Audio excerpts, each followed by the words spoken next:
Hello and welcome to another episode of If My Feet Could Talk. I'm your host, Owen, also known as the Ultra Running Matlow.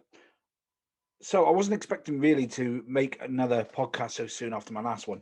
Um, but by the time you hear this, I would have broken the 700 running streak day mileage milestone and on my way to the 2 year mark. Won't be long before I reach that. Um, Things are starting to ease, as we already know, with lockdown and stuff like that. So it's nice now that I'm getting to meet up with other people and looking forward to those run races coming back on. Which, as I said in the last podcast, I've got two coming up towards the end of May.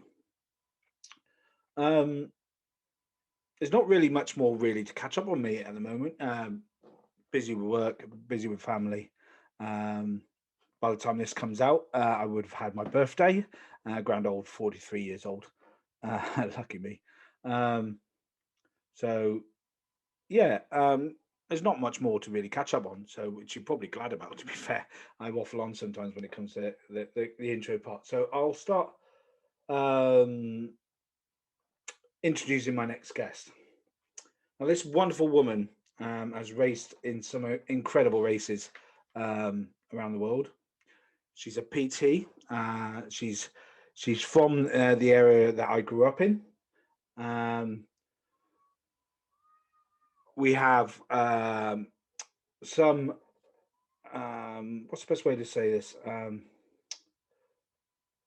Common things, for instance, where she was. Where she spent some of her childhood, I've visited. I got a lovely gift of her old home when I was away. Um, she's a trail coach as well as a PT, um, and she has a one of those stories of when you get knocked down with a change in injury. Comeback story. I think that's probably what probably the best way to. Well, she has an awesome comeback story. So, without further ado, ladies and gentlemen, fellow listeners, fellow watchers, I give you Wanda Summers.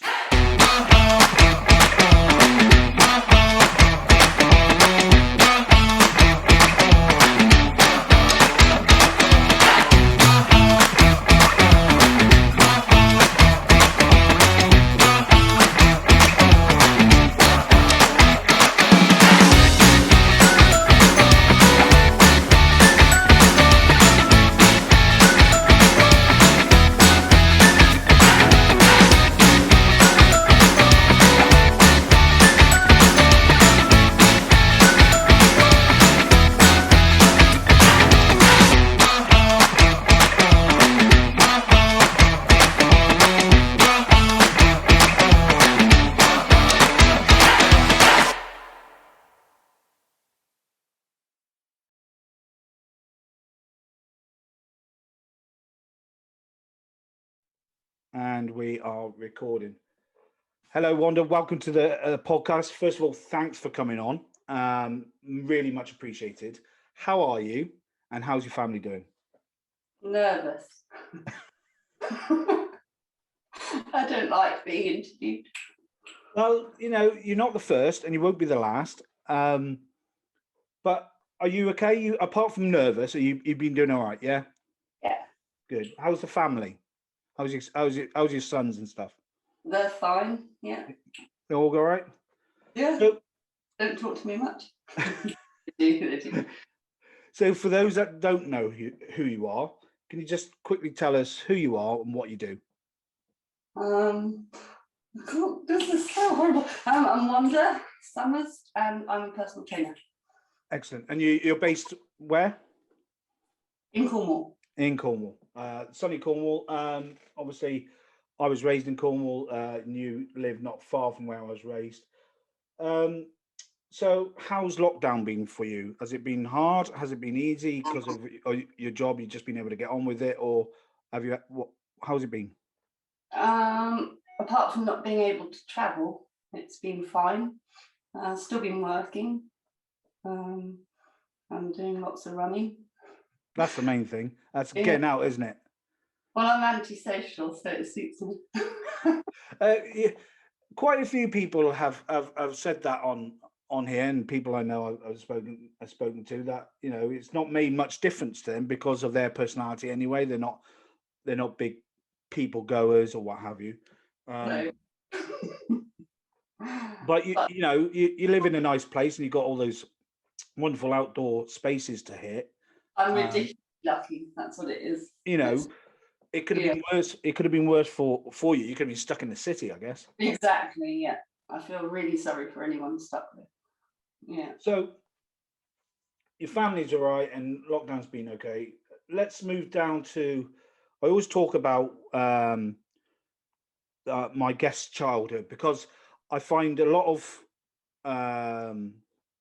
people sometimes have either no sporting history when they were a child growing up, and now they're big into sport, or they were a sporty child. Now, normally it's males that were a sporty child, and I found females on here weren't very sporty, or they did a little bit of sport. They did maybe team sports like hockey or something like that at school or netball. No. But mostly it's the males that are sporty. So when you were growing up, were you a sporty child or were you not really? Not at all. I did everything to skive PE. Absolutely. So when you obviously you didn't always live over here, you grew up over in Japan. How long were you over in Japan for? I was there until I was 12. So from what age? From 3. So you were there for quite a while. So I was in South Korea before that. So. Okay, so how did you find growing up in Japan as a child? Well, I loved it. I lived in rural Japan, so I was living on a mountain.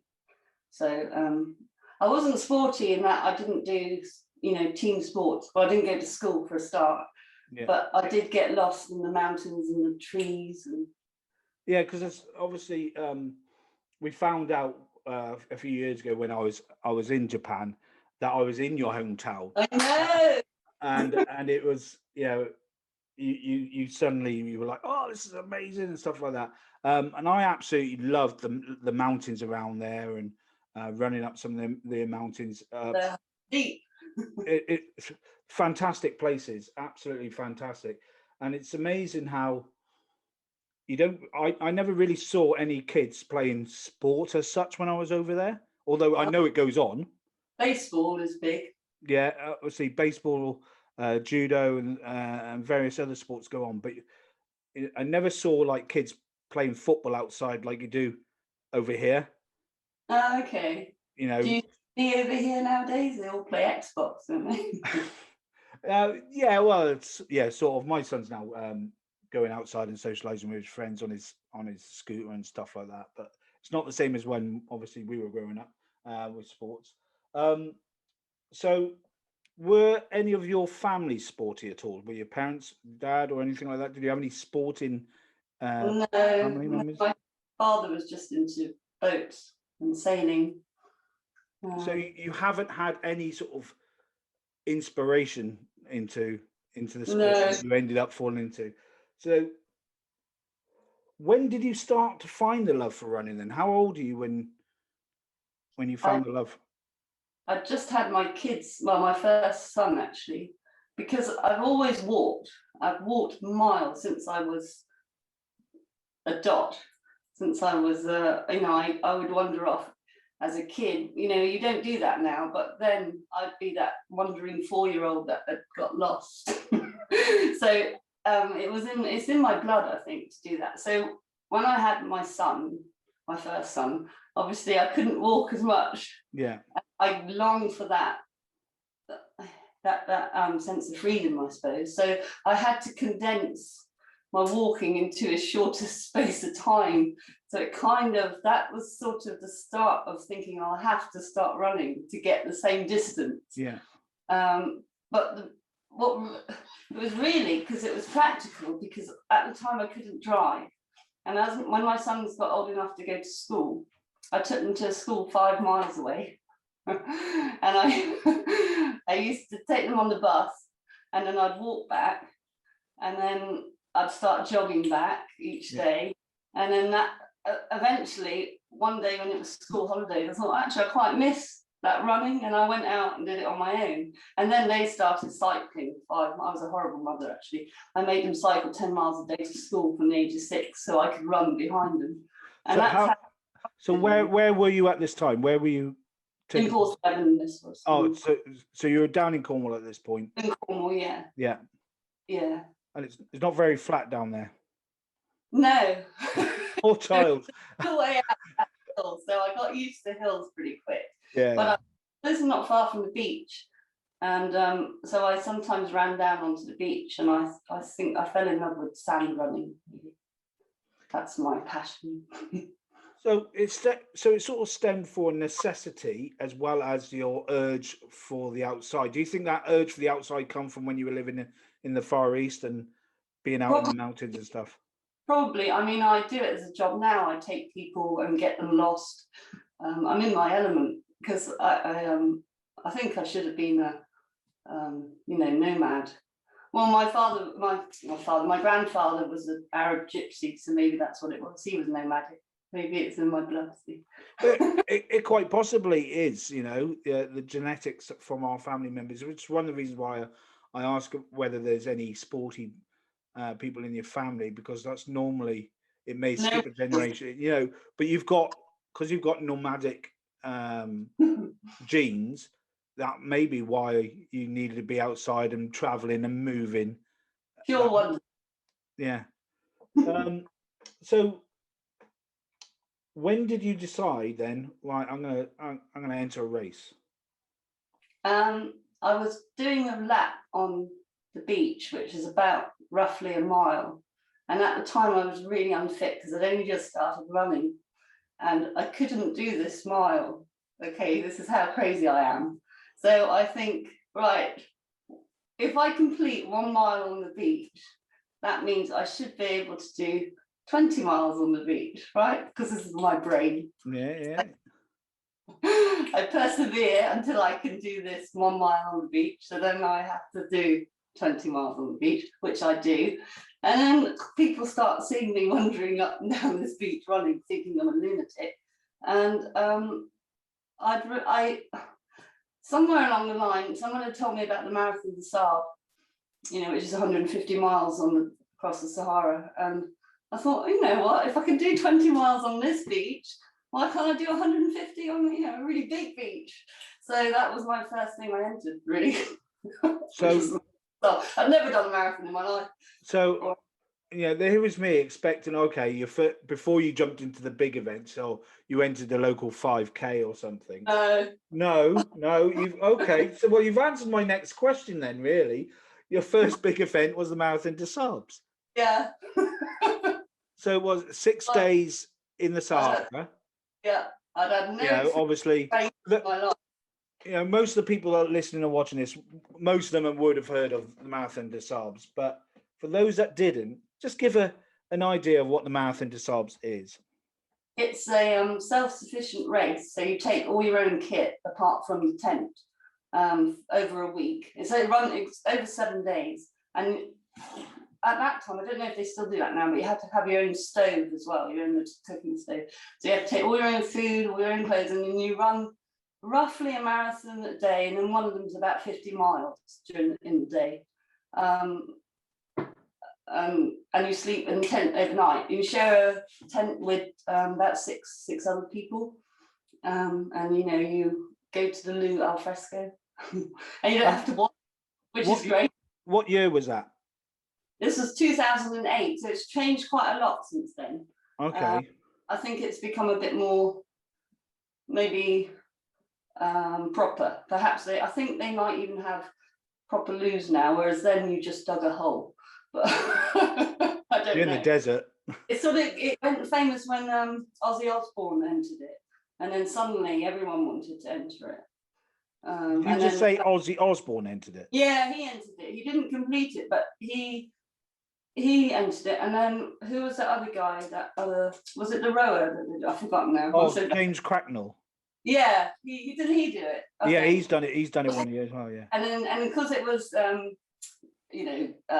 pushed as the world's toughest race. It was a thing everyone wanted to do. So, but I just wanted to do it because it looked fun. So so you've gone from couch to marathon to Saabs. Yeah, pretty much. Yeah, that's my. So just so people can understand, what was the sort of time frame from you starting your 1 mile beach run, realizing you're unfit and you want to do 20 miles on the beach, and then to the start line of the marathon to Saabs? How long roughly? 2.5 years. Okay, so it wasn't like a 16-week job, or it was 2.5 years, right? I had to, when I entered it, there was a year waiting list. Yeah. And I'd been running for about a year then, and then I entered it. So I say running, this is a really loose term, where I had every injury going. I had twisted ankles, shin splints, everything, because I knew I didn't have a clue what I was doing, and I ran in these appalling shoes because back then women had a choice of baby blue and baby pink, trainers. That was it. So you just ran, and which I would not wear. And there's no social media back then either, really. No, I think Facebook had just started coming out in like 2007, so there wasn't like, there was Strava and Instagram where you could follow others and get advice and stuff. It wasn't even. I didn't even know the term ultra. I found it out because I went skydiving in between all of this. I went and did a skydiving thing in Florida, and I found this ultra magazine. I think it's called Ultra. It's an American magazine, anyway. And I thought, and it said, if you've run 50 miles, now this is controversial because people go over 26 miles, but back then, over 50 miles, they said was an ultra. So I thought, I'm going to get this magazine. So I had it, was it Comac? I got it, when you used to order it at the newsagents. Yeah. Old.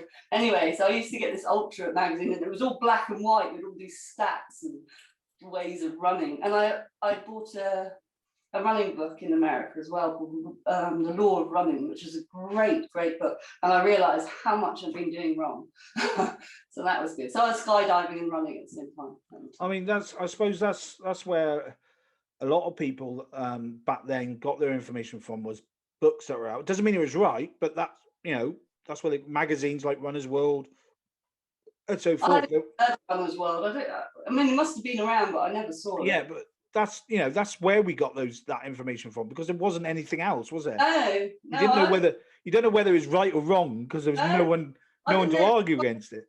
I didn't know anyone else who was doing it until I organised an event on the beach at Paralysed Sands to do a 13 hours up and down.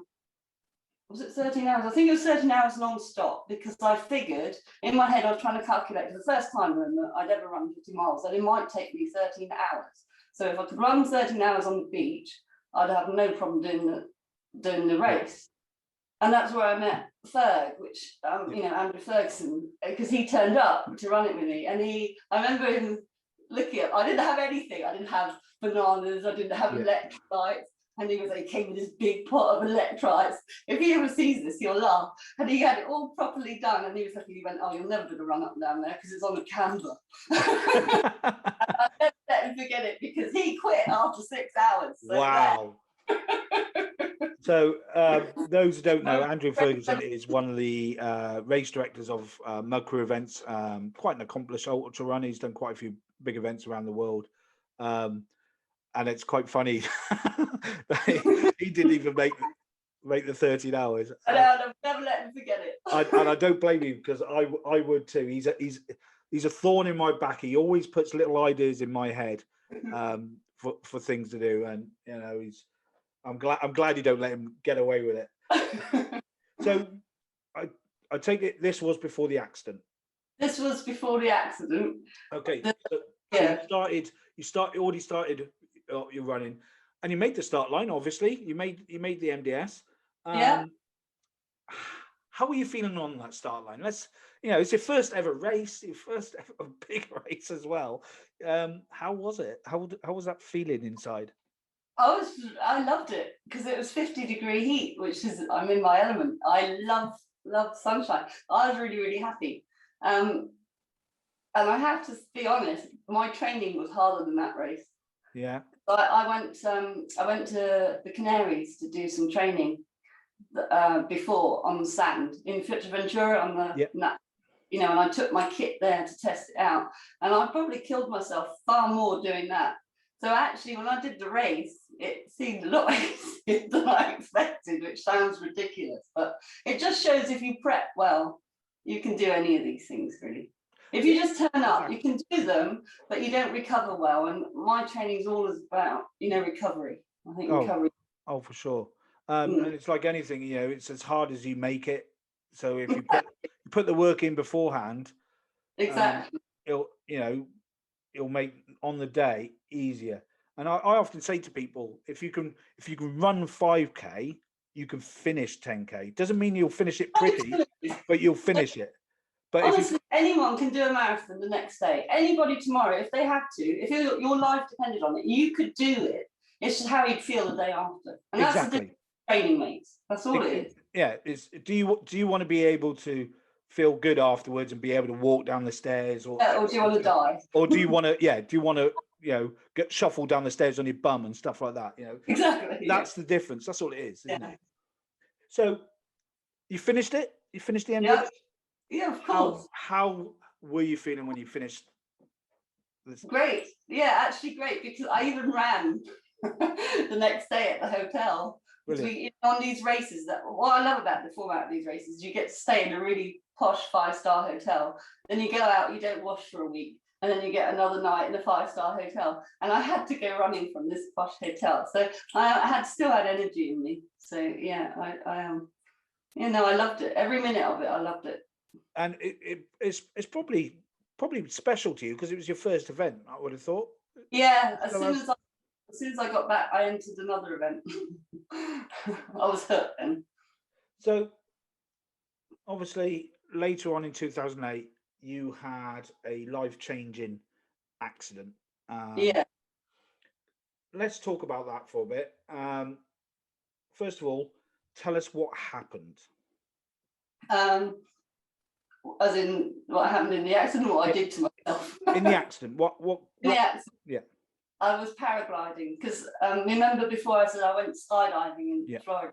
I did a whole course in AFF and skydiving. When I got back to England, I realised I can't afford to keep getting on the plane, so I decided to take up paragliding. This was while I was training for the MBS, which actually really helped because the paraglide is 25 kilos. So hiking around with that on your back gets you really strong. And it's once you've passed, or you don't even have to do a course, but once you learn to fly, it's free. And once you bought your kit, obviously. So paragliding was my other hobby at the time. I'd learned on a winch and to fly coastal up and down ridge soaring, it's called, because in Cornwall you don't have mountains. So basically you go near a cliff and you fly up and down a cliff, or if there's no wind, you can do it on a static winch. So you have a guy at the other end of the field and you clip yourself on and he kind of hoists you up and you get up, and as you go up you get lift from the thermal, and at the moment you feel you've got your height, you release from the clip and then you kind of try and soar around looking for thermals to stay up. And I've been doing it for quite 3-4 years, so I was quite proficient by then in theory. Anyway, that particular day, it was December the 22nd, and it was a really beautiful day in winter, and I hadn't done any Christmas shopping yet, and I was supposed to be doing it that day, but because the weather was so nice, I thought I'll go for a flight. So I went to Hell's Mouth in Cornwall and saw my friend Graham, who had taught me to paraglide. He had some students there. So anyway, I clipped on the winch, and for some reason, because when you're on a winch, you have your wing. It's like a big parachute, but a huge parachute behind you. And as you get pulled forward, the wing comes up overhead, but it hadn't quite fully inflated. This is according to Eyewitness anyway. But I carried on going up. And I started to, you have to stay in line, so you have to steer with the brakes in line with the winch the whole time. And I started to go off course, which is normal because you just pull on the brake and it brings you back on. But for some reason, the guy at the other end at the same time saw me going off. He released, what do you call it, the pull a bit on the, so he wasn't pulling me quite, the oomph on the, I don't know what you call it. Anyway, it was probably a 1 in a million chance of all sorts of things going wrong. I was slightly off course. He'd released the tension on the winch, and the wing wasn't fully inflated like it should be, and it just went, and I was only about 60 foot. I hadn't even released from the cliff yet. I hadn't got fully in flight, and I just went straight down and bounced on the ground. And because you have a harness, and the harness has an airbag normally, which fills up when you're flying into the wind, it goes through the holes. But because I'd gone straight up, of course, the wind hadn't inflated the the cushioning, the airbag of the harness. So there was no cushioning. So you fell, your wing collapsed and you fell about 60 foot, you said? Yeah. Did you land on your back or? I landed, well, it's really funny. As I was going down, I was thinking, oh no, I want to be able to run. I don't want to smash my legs up because I'm coming straight down. So I bring my knees up because I'm thinking the best thing to do is not to let my legs snap into the ground. So I bring my knees up and it kind of tilts me. So then I bounce on my coccyx instead. And so I don't know if that was a good option, but so you obviously fell quite rapidly. Yeah, very 60 foot. Now I can, that is still quite a height. I know that from the ships I've served on and having to jump off. Yeah, it's not that high in relation to flying, because you can be flying up to 1,000 feet. But it's still a fair fall. Yeah. Wow. And so what happened to your back? What damage was caused? Well, I completely smashed up my L4, that's the 4th number vertebrae, into tiny little pieces. I smashed up my coccyx, and I must have pushed my leg up into the socket of my pelvis somehow. So yeah, it was in quite a bad way, really. Okay, yeah, and it severed all the nerves from, so your spinal cord goes up to your L1, and then after that you get, they're like the horsehair.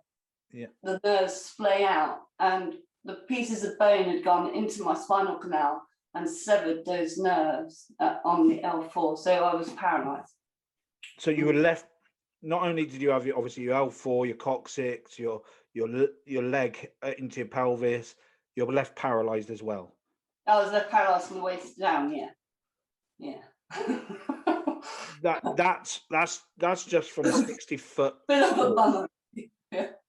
But at the time when I landed, because of the way your nerves are, the pain I felt was a snapping pain in my shin bone. So I thought my shin had snapped through my paralysis suit.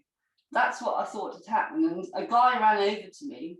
They didn't think it was that bad because I hadn't screamed or anything, and I was fully conscious. I was just lying there, and I said, "Can you check my leg? Because I think the bone must be, pushing through." And he palpated down my leg, and he said, "No, your leg's fine." And I couldn't feel him doing that to my leg, and that's when I thought, "Oh crap, I've broken my back." Yeah, wow. So you obviously got rushed off to hospital, Trelisk. You say rush. Took an hour to wait. Like, first of all, a paramedic came, and then a helicopter. It took ages. So you had a nice helicopter flight. Not that you could take in the views. And you landed at Trelisk. How long were you in hospital for? Well, I was waiting in the corridor for an hour at Paralysed before anyone saw me, and then I got wheeled in, and in total, from that moment, I was in there 8 weeks. I was supposed to be in hospital 12 weeks. I fell out with everybody that worked in the hospital, and I discharged myself after 8 weeks, even though I was supposed to be 12. I got taken from Paralysed to Derriford, and there I argued my way back to Paralysed. And then I tried to get put into Helston Cottage Hospital so I could see my kids, because it obviously they were at school and the dad's doing, left, right, and centre trying to bring them to me. And they wouldn't have me at Helsinki Hospital because they said I was a liability because I needed 6 staff at night to look after me or some rubbish. So then, I just said, so I had a really lovely nurse. He said, well, why don't you get the kid's dad to register as your carer, as if you're disabled. And I thought, oh, well, can you do that? I didn't even know. So anyway, that's what I kind of did with a lot of arguing. I had a special hospital bed. And we weren't even together, actually. I have to say, Steve, the kid's dad, we were friends. We'd split up years ago, but we were really good friends. So he went out of his way to look after me. He didn't have to do any of that. He was the person I had at the time. And he took me in, and with this special bed put in his living room. And this is really funny. We had to lie through our teeth to get me in there because you're supposed to have someone there with you all of the time in case because I was lying flat. Yeah. I was lying flat on my back for 12 weeks. I couldn't sit up at all. And of course, if there's a fire or something, I can't run away. So we had to pretend there was someone at the house. And one of my friends, he said, I know what I'll do. And he brought this fire extinguisher, which was about this high. He said, I'll just put this by your bed. And then if there is a fire, you can just reach across. Yeah, you crack on. And that solves the problem. Obviously, there wasn't a fire. No, luckily. You're still here. So, do that at home, kids. what did the doctors or the specialists say? That's it. That you're paralysed for life, because that's the common thing we hear, isn't it? You were told you can't run anymore. That's it. Were you told? I think they must tell everyone that just to not get their hopes up. I don't know. They said that I don't stand a chance walking if I don't have surgery. And if I have surgery, I have a 30% chance of walking again. And at the time, I still had my bowel and my bladder, which was amazing. So I could still pee, which is not. And they said with the surgery, there was a risk of either walking or losing everything. And I wasn't prepared to take that chance. So I refused to have any surgery. So you had no surgery? No surgery at all, no. Much to their disgust. And they were horrible about it. At Derriford, the consultant guy would open the curtain at midnight, and I'm not joking, and go, have you changed your mind yet? Really intimidating me, trying to get me to change my mind, which is crazy, because, it's my body. So you stuck by your guns. I did. Had no surgery. When did you start to walk again? Well, the reason why I stuck by my guns, there was logic to this, by the way, because before I sound like a lunatic, I had what I considered a little bit of feeling in my left foot, because they used to walk past you when they did their checks and run a pen lid down my foot. And I would say, oh, I can feel that. And they would say, no, it's just a nervous reflex. But I hung on to that. I really believed I could feel it, So I spent a lot of time in the hospital staring at my feet, trying to wiggle my toes.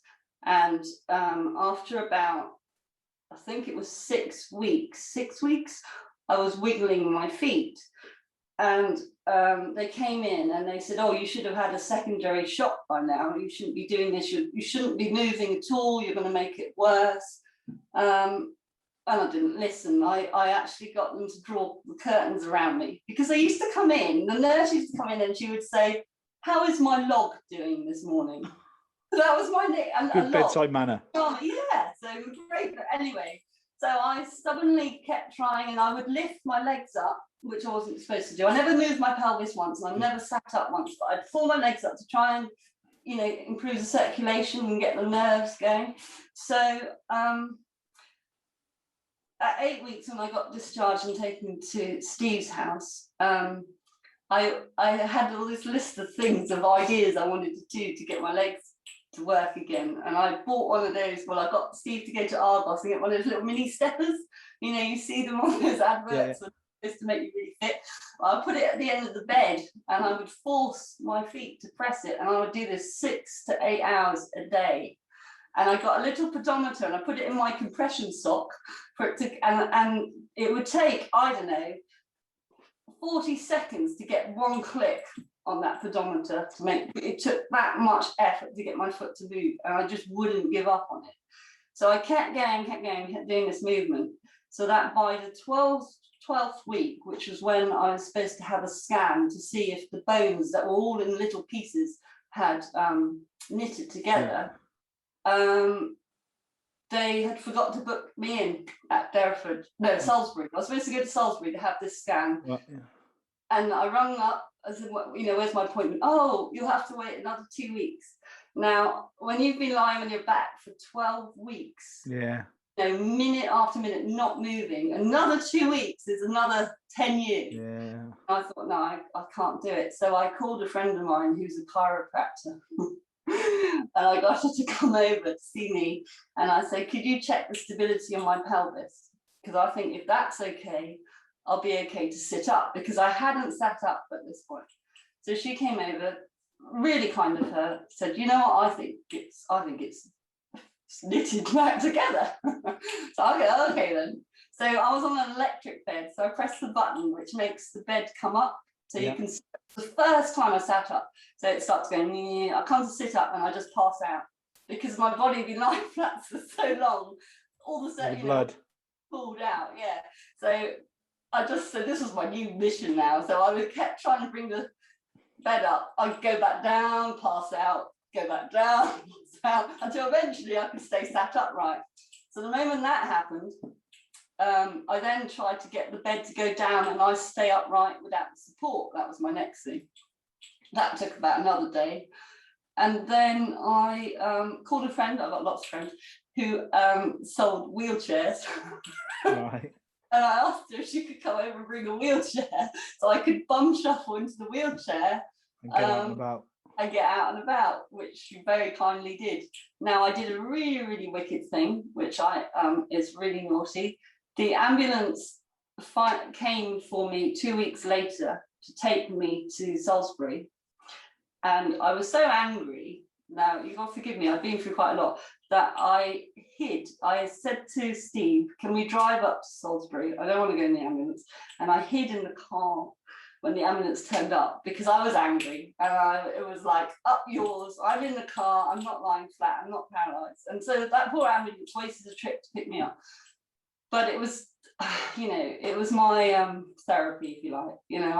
I had to get over it emotionally as well. So we drove all the way up to Salisbury, 2 weeks, 14 weeks now, and I was now walking like a constipated robot. Because the first backtrack, when you asked me when I started walking again, it was actually on 12 weeks. They took me out at the wheelchair. Yeah. Friends carried me out down these set of steps. We went all around Port 11. When we got back, I said, I just want to see if I can take the weight on my feet. So I managed one step back on the 12th week before I passed out again. But that one step gave you the confidence. Yeah, because I felt if I can wait there, it's okay. I had all these nerve pains and cramps and numbness and loads of air, but I just kept listening for feedback for any change. If there was anything serious that changed, I wouldn't do it. So I just listened to my body, really. And I thought, well, I can do it. I can put the weight through my feet. Nothing, I've not crumpled, which is what they said I'd do. They said I'd sit up at 12 weeks and the bones wouldn't take it and it would just crumple, which obviously didn't. So anyway, then I went to Salisbury and I walked into the consulting office and he looked at me and he looked at the screen and he said, oh, you're in the wrong room. This is for backs. I said, yeah, I know. He said, well, and I gave him my name. He said, no, it can't be right because you're supposed to be paralysed. So I wasn't. So anyway. Wow, that's quite incredible, really. And I suppose,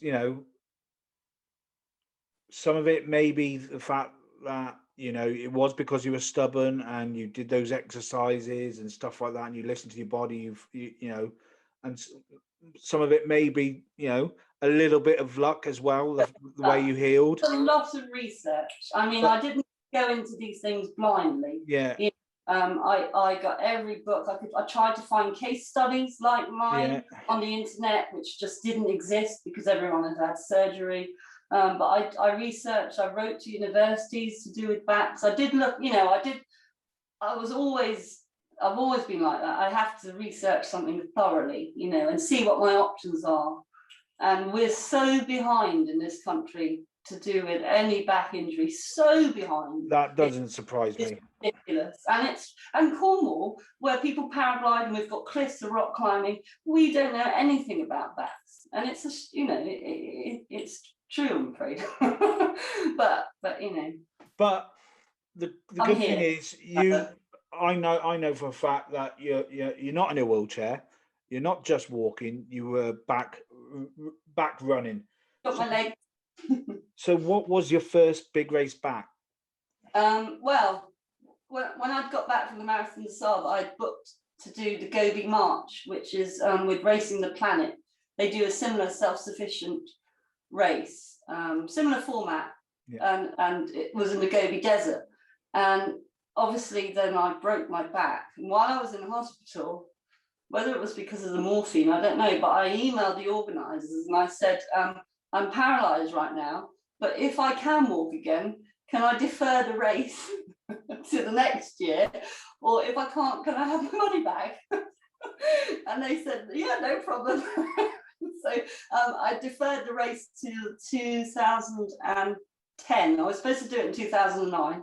I did it in 2010. So I started walking again March 2009. And the race was March 2010, and I did it. And I won my age category as well. Wow. In fact, first British woman on that race. Yeah. Won your age category, first British woman, and you're back running multi-stage races, carrying a rucksack. Carrying a rucksack after being paralysed, diagnosed paralysed. I don't know what's more impressive. I don't know what's more impressive: the fact that you recovered from paralysed, or being able to run a multi-stage after that. But talking of the Gobi March race, how was the race? Was it a good race? It was the best race. I don't know whether it's because obviously I was so thankful to do it, but it's such a beautiful place. If you can do anything, go to the Gobi Desert. They send you in the most remote part, and you know, and there's a brilliant bit actually that I don't know if you will know because you're my age. Do you remember Monkey Magic? Oh yeah. Yeah, well, they had the full-size paper mache models of the characters in the middle of nowhere in this museum in the desert somewhere, where we were allowed to stay one night on the floor of this museum because they were working on it, and they had the Monkey Magic thing, and that was amazing. So it was worth it. Just I love Monkey Magic growing up. Me too. And those that are watching this would have seen me just do a really crap impression of it. Just briefly before we move on, did you have any struggles with mental health during your back issue? You know, prior to obviously finally getting the race again, being on that bed and all that. It must have been quite tough mentally as well, with your emotions and stuff like that. I did for about 3 days. All right. I did once when I was in the hospital because I hadn't been to the toilet for 3 weeks, and that was quite hard. And they were talking about having to perform surgery on my bowels, and the thought of that terrified me. That was a horrible moment, and the indignity of forcing myself to try and prove that I don't have to have bowel surgery. That was a low point. And then the other point was when I came out of hospital, I went on gabapentin, which is a nerve. It's used as an antidepressant and as to calm down nerve pain, which was a secondary effect of it, and it didn't agree with me. And also slow release morphine tablets, and it sent me into a black hole. I wasn't myself, and I remember I was driving a car, and I suddenly hit this real all-time low about everything, and I drove my car deliberately into a hedge, not to have an accident, to snap myself out of it. It sounds really dramatic, but it wasn't.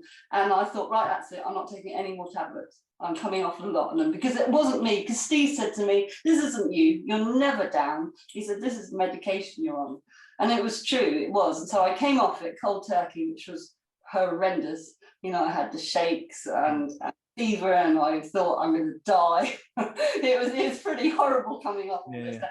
And then as soon as I took about, I suppose, a week for it to be out of my system, and I felt a different person. I had my own brain back, and although the pain levels are really high because I don't take those sort of painkillers, I learned to cope with them. I sort of put them in a box in the back of my head rather than be on this medication, because you're like a zombie and you're not yourself, and your energy's low all the time, and they knock you out. And I can't do the things I love, you know. And so I'm not saying to people come off medication, because everybody's different, but for me, it doesn't work for me. I need my own brain. I'm a really stubborn person, and I don't like it being numbed.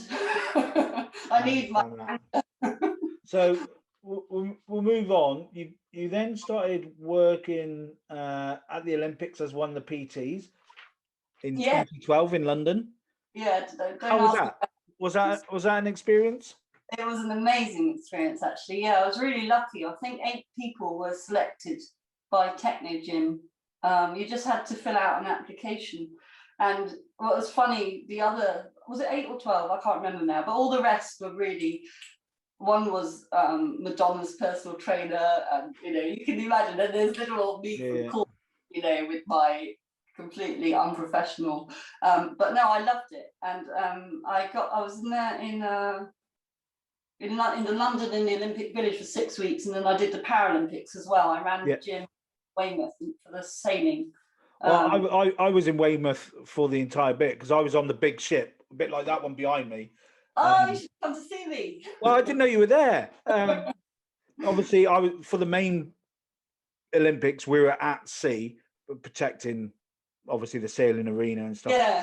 But for the Paralympics, did you see the hill from Weymouth? Yeah, we up to the prison. Yeah, someone actually stole one of the inflatable turnaround points. Oh. And we were watching it all on board, because we had obviously the police and various other authorities all using our systems. It was really quite fantastic. It was like something out of police camera action type thing. You know, we were watching it through one of our helicopters, and they stole this big inflatable thing. These oh no! Took it up to the campsite on one of the and next thing, all the police cars are zoomed in, because we were watching them, following them all the way. And they zoomed in, and all you can see with their faces going, how did you know it was us? We so yeah, I was there working for the Olympics. Oh wow! And it was quite a good experience, because we got to meet some of the sailing team afterwards. They came on board, and it was quite good. So who did you work with? Did you work with anyone? What, the athletes or the so I met Brownlee brothers, and quite a few athletes, and I have to say my sport knowledge is terrible, I'll shamefully say. And people would say, oh look, it's in the gym, and I wouldn't have a clue who it was. I'm sorry, but I tell you who I did work with, which I really loved, was the thing you noticed most about the Olympics was the, say America, for example, they have a huge entourage, because they've got the money, and they come in, you know, each person would have their own physio and their own, you know, but then you'd have little countries like Mauritius, they'd have one coach for all the different sports. They didn't, I trained this guy, he was for the 100 meters, and he'd never even done a box jump. You know, they didn't have that, and he came to McDonald's, you know, to do and those are the guys, and the Mexicans. I love the guys that were from the countries that didn't have the privileges that everyone else had, because their dedication to it, you know, all they had was their natural raw talent. They didn't have the sports science behind it, and the massage and the anti-gravity treadmills, you know. So I actually, when you see the diversity for what it is, it's actually quite shocking, and it is very political, actually. So yeah, I kind of went for the underdog because I'm always supporting the underdog, and I really enjoyed training people from those countries. Like the Mexican guys, they hadn't even seen themselves on YouTube or anything. They were was it the wrestlers or the boxers? I set it up so they could see on the treadmill, see themselves, and the excitement that they'd never seen themselves before train. It's stuff like that. That was really humbling. All that kind of stuff. Much more for me, dare I say it, than all the high-named athletes that I can't name because I'm so terrible. But I love learning all the other coaches. That I really got a lot from that. I stayed in touch with a lot of them, and asked them why they train particular ways, because all the countries have different ways of training their athletes, which is fascinating. That's really cool, and obviously it's given you obviously experience and further knowledge and everything else that come with that. You are a physical trainer and coach for off-road running and stuff down in Cornwall. As your time over the years as a coach and PT and stuff, has there been any sort of mistakes you often see? Is there like a trend with runners that you see, or Only have the you noticed anything? Yeah, I mean, they go off too fast, too soon. They don't believe that good footwear is important, which I didn't believe for years. So I know where they're coming from. Hammering too much, too heavy-footed. Mainly, it's trying to do too much all at once, because you get this sudden burst of enthusiasm. Think, right, I'm going to go out, do 5 miles. You go out, train 5 miles. You're just about okay the next day. The next day, you go and do it again, and then by the end of the week, you never ever want to do it again. And I see that a lot. And it's hard because you don't want to crush the enthusiasm, but I find, and this is age dependent. Obviously, the younger you are, the quicker your recovery is. But as we get older and we've got so many bad habits, our posture's bad. We're running with, from office legs. Suddenly, you have to bring them down more. You have not bring them down, but slow them down. Yeah. And and that's crazy, really, because you should, but you're not kids. When you're kids, you can run across the playground and you're fine. But us oldies, if you do have older people, we're years and years of our body being molded in a certain way. To suddenly go off and do that, it doesn't work for our body. So you have to recondition everything, condition the leg muscles first, which is, you have to start off slower, and then speed comes after, not the other way around. But this doesn't apply to younger people. It's different. So it varies, but that's the main thing for people that suddenly want to go running, and they get disheartened because they come back with shin splints, and you just say, well, it's fine, it will go. You just have to persevere and just, realize there's certain changes, and it will make a difference. What's the other thing? There was something else I was going to say that people do, but I can't remember what it is now. I often get asked about shin splints and stuff like that, and I see a trend as well with work, with new recruits. A lot of it is exactly what you just said: too much, too soon. Yeah, it's a shame. It's a shame. And they wonder why they end up injured. But then when they come back from injury, they don't start from where they are at that point. They think they can go back to suddenly running 10 miles or at a 6-minute mile pace, instead of starting sort of at the level that they're at and build back up again. It's because it's frustrating, and that's why I love taking people off road, because it's new. If you come from a road runner to an off-road runner, it gives you new challenges and experiences. So it's not so frustrating for someone then, because they're having to learn not to trip over and fall flat on their face. Whereas if they were a road runner all their lives and then injured, and then they think, oh God, I can't be who I used to be on the road. Then you take them onto the off-road, which is, it's a bit like mountain biking, isn't it? Road biking is totally different, and then they get a real enthusiasm because it's exciting and it's new, and they don't mind that they can't run as well because it's different. So, and it makes more fun.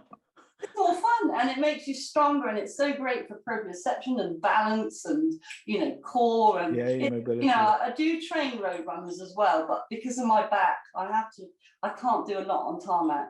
I don't blame you. I've come to off-road because it's nicer for me, and I love it, and I love taking people on it for the first time, it's fun. And we're lucky in Cornwall, there's so many places to run. Yeah, there is. Obviously, you've got the Southwest Coastal Path, you've got the Woods, you've got Bodmin Moor, you've got all sorts of places to explore and get lost and have fun on. It's a fantastic place to run and race. Obviously, we've got some fantastic races down there. Great races. So we're going to finish off now with some quick fire questions. Okay, 10 quick fire questions. We'll try not to go off too much on a tangent. Sometimes we do. It's all right. But I'll ask you a question. You just give an answer. It's as simple as that. There's some race-related one, running-related ones, and obviously some just fun ones. Okay, so do you have a favorite bit of kit you'd like to take with you on your multi-stage races? Favorite bit of kits? Only my running bag, I suppose. I always have my raid light bag. I love my raid light bag. There you go. Okay. What's your favorite snack to eat on a run? I don't eat on a run. Not even like really long ones? No? No. Would you have a liquid instead then? Yeah, I have a liquid instead. It used to be Viper, which is terrible for you. I don't condone this. It used to be Maxi Muscle Viper, which they don't make anymore. But I have a carb drink. I don't actually ever eat during a run. Oh, okay. So favorite place you've ever raced? Oh, the Gobi. Atacama was great as well. Yeah, and the White Desert. I don't know, all of them. Okay, Marmite, yes or no? Oh no, God no. Okay. Best place you've had a Cornish pasty from? Phelps pasties in Hale. Okay. Obviously you've just recently answered this one. Trail or road? Oh, trail for me. Point to point races or multi-stage? Multi-stage. Is there a runner read my own right now. Is there a runner you've always admired or inspired you? Do you know, funnily enough, it was Paula Radcliffe. I read her autobiography, even though obviously she's a marathon runner. I've always admired her because she seems to have had every injury go and has managed to persevere despite all of that. So yeah, I've always actually admired her. Excellent.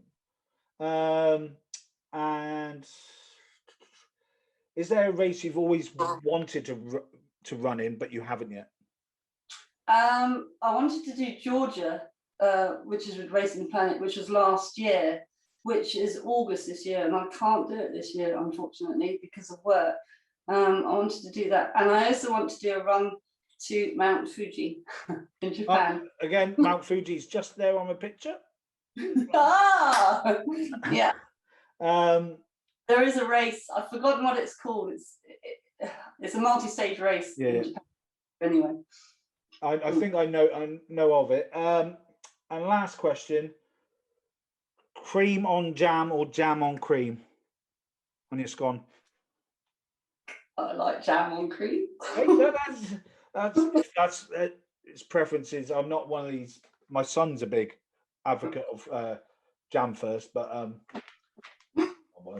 put them together, you make a nice sandwich, don't you? Yeah, I put the other bit on top. So yeah, exactly. Bye. So we've had many. So we're going to finish off now with a bit of advice.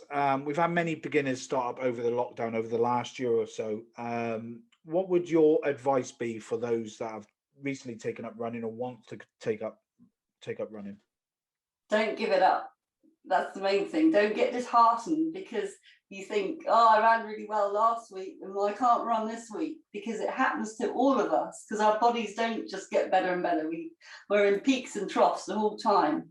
So don't beat yourself up just because you've had a crap run. It doesn't mean anything.